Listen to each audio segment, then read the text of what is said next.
शिवाय नमः शिवाय। जरूर होगी, यह निश्चित है और होगी। जब माता अंजना जी के गर्भ से संतान नहीं हुई, सालों निकल गए, माता अंजना जी के गर्भ से संतान उत्पन्न नहीं, दुखी हो गई। कहां जाऊं,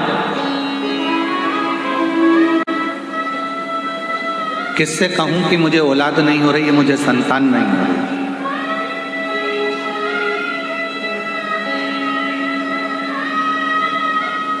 किससे जाकर मैं निवेदन करूं कि मेरे घर में संतान का सुख नहीं।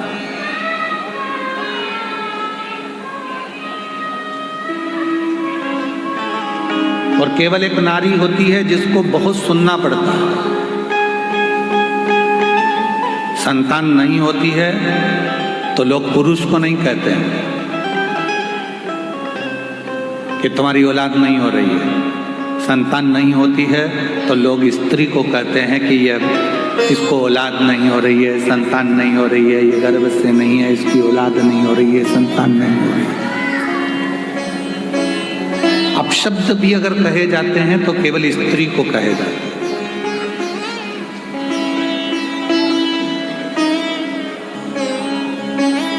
संतान नहीं है। अंजना माता को बारंबार, माँ अंजना जी से बारंबार कहा जाता है, बार बार कहते हैं कि तुम्हें संतान का सुख नहीं है, तुम्हें संतान नहीं है, तुम्हें संतान नहीं है, तुम्हें औलाद नहीं है, संतान नहीं है। थक गई माँ अंजना माता, सुन सुन के थक गई कि मुझे औलाद नहीं, मुझे संतान नहीं, मुझे संतान का सुख नहीं। तब माँ अंजना केसरी बाबा से बोली कि मेरे घर में औलाद नहीं होती है, संतान नहीं होती है, अब मैं किसको जाकर करूं, किससे निवेदन करूं, किससे प्रार्थना करूं। तो केसरी बाबा ने कहा, एक बेटी अगर अपना दुखड़ा किसी से कह सकती है तो वो अपने बाप से कह सकती है, अपने पिता से कह सकती है।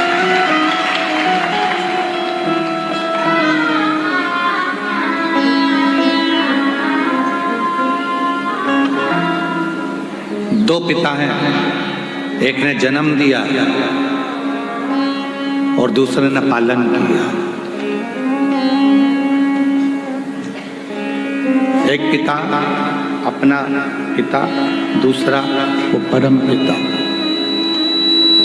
दूसरा है वो परम पिता, वो देव अधिदेव महादेव भगवान शिव, ओघड़धानी शंभू त्रिकालदर्शी कैलाशी अविनाशी शंकर, वो भी पिता है। और मेरी जीजियों, आप बाहर की आवाज बढ़ा रहे हो, अंदर की आवाज नहीं बढ़ रही है। मेरी जीजियों, अपने दुखड़े को अगर कहना है तो एक बार अपने पिता देवादिदेव महादेव से जाकर, राधे तुम आके सुनो यहाँ बक्सों के पास, देवादिदेव महादेव के पास, भगवान शिव के पास, भगवान शंकर के पास, भगवान शिव के पास जाकर, भगवान शंकर के पास जाकर अपने दुखड़े को जरूर कहना चाहिए। भगवान शिव से अपना दुखड़ा जरूर सुनाना चाहिए, जरूर।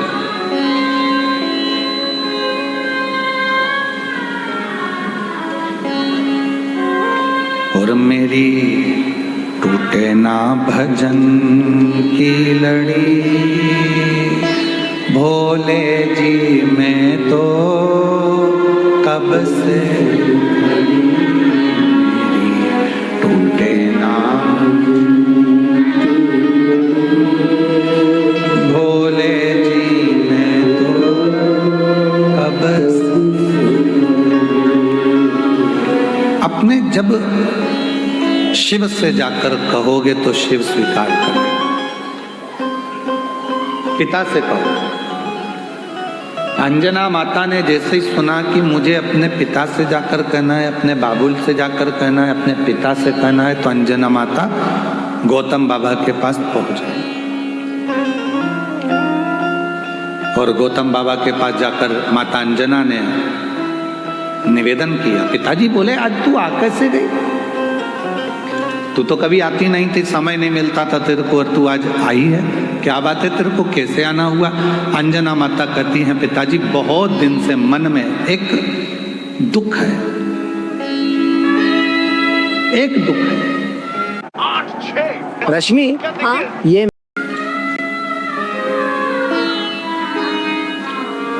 पिता जान गए। पिताजी ने कहा, तू अपने मुख से मत कह कि तेरे को क्या दुख है।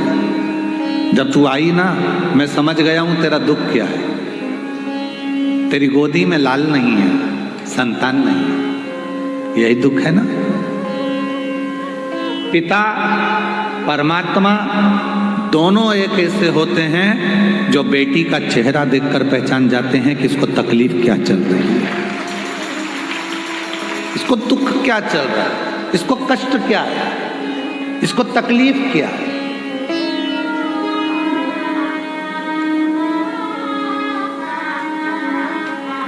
क्या दुख है इसकी जिंदगी में, एक पिता जान जाता है।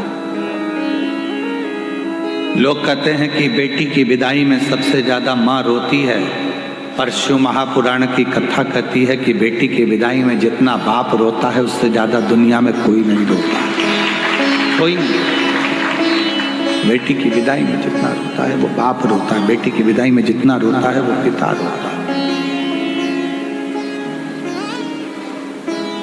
जब माँ जगत जननी पार्वती जी, जब माता पार्वती जी, जगत जननी पार्वती जी जब विदा हुई, पार्वती माता जब विदा हुई, शिव पुराण वर्णन करती है कि 18 रात्रि तक हिमालय राज ने भोजन तक ग्रहण नहीं किया। कितनी रात्रि? 18। हिमालय राज भोजन नहीं करते हैं पार्वती की विदाई के बाद में, 18 रात्रि तक भोजन नहीं करते। मैनावती कह रही हैं, भोजन तो कर लो, भोजन तो कर लो। जैसे ही भोजन की थाली के सामने जाकर, जैसे ही भोजन की थाली के सामने जाकर हिमालय राज बैठते हैं और बेटी पार्वती जी हिमालय राज के साथ में बैठकर भोजन करती थी, तो भोजन की थाली पर पार्वती जी की याद आ जाती है और भोजन की थाली छोड़कर हिमालय राज अपने कक्ष में चले जाते हैं। प्रेम,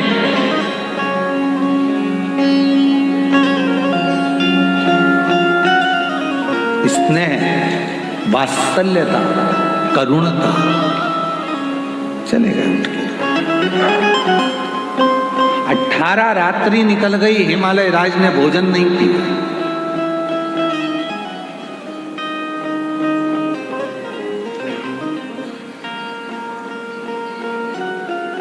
तब पार्वती जी ने कहा कि अपने स्वामी से, देवाधिदेव महादेव से, मेरा मन करता है मेरे पिताजी के पास चलना चाहिए।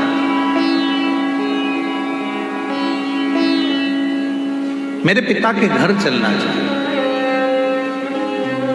जिन्होंने कन्यादान करा है उस पिता की देहली सूनी हो गई होगी। शिव जी कहने लगे, चलो मैं तुमको तुम्हारे पिता से मिला कर लाता हूं। ले गए और ससुराल का सुख जो मिलना शंकर जी को प्रारंभ हुआ, 1 महीना नहीं हिले। शंकर जी ससुराल में इतना माल पाए, 1 महीना। दुनिया के लोग कहते हैं सावन का महीना काय का होता है, तो कहा शिव जी की आराधना का। तो सबसे पहले शंकर जी की आराधना सावन के महीने में किसने करी थी, तो कहा पार्वती जी ने करी थी। पार्वती ने करी वो ठीक है, पर उसके बाद फिर किसने करी, तो कहा उनकी सासू जी मैनावती ने 1 महीने तक अपने दामाद की जो सेवा करना प्रारंभ करी, तो देवाधिदेव महादेव ने वरदान पर वरदान देना प्रारंभ, वरदान पर वरदान देना प्रारंभ, खूब वरदान दिया, खूब। 1 महीने तक मेरे देवाधिदेव महादेव की सेवा, माँ जगत जननी, माँ जगदम्बा, माता पार्वती जी की माता स्वयं मैनावती ने सेवा करना प्रारंभ, खूब सेवा, खूब। शिव जी ने वर दे दिया, जाते जाते अपनी अर्धांगिनी माँ पार्वती जी को ले जाते समय, पार्वती जी को ले जाते वर दे दिया, सासू माँ, ससुर जी 1 महीने तुमने मेरी सेवा करी है, जो श्रावण के 1 महीने मेरी सेवा करेगा, जैसा मैंने आपको वर दिया है वैसा कि वैसा ही वर में सारे संसार वासियों। 1 महीने तक बाबा देवाधिदेव महादेव की सेवा माँ पार्वती, माँ जगत जननी की जगदम्बा अम्बा पार्वती जी की माता माँ मैनावती ने करी, एक खूब करी। और इतनी सेवा करी, इतनी सेवा करी, इतनी सेवा करी कि वो सेवा का फल इतना प्रखर हो गया कि बाबा भोलेनाथ जी ने वचन दे दिया कि 1 महीने तक यही सेवा में नित्य, 1 महीने तक यही सेवा में रोज, 1 महीने तक यही सेवा मैं स्वीकार करूंगा और उसका फल मैं जगत के लोगों को प्रदान करूंगा। बेटी का मुख देखकर पिता सुखी हो जाता। जब 18 रात्रि तक बेटी के ना होने पर भोजन नहीं किया, तब स्वयं भगवान देवाधिदेव महादेव, भगवान शंकर स्वयं पार्वती को लेकर पहुंच गए। आज गौतम बाबा के यहाँ माँ अंजना जी खड़ी है। बेटी तू कुछ मत बोल, मुझे मालूम है तुझे क्या चाहिए, मैं जानता हूं। माँ, माँ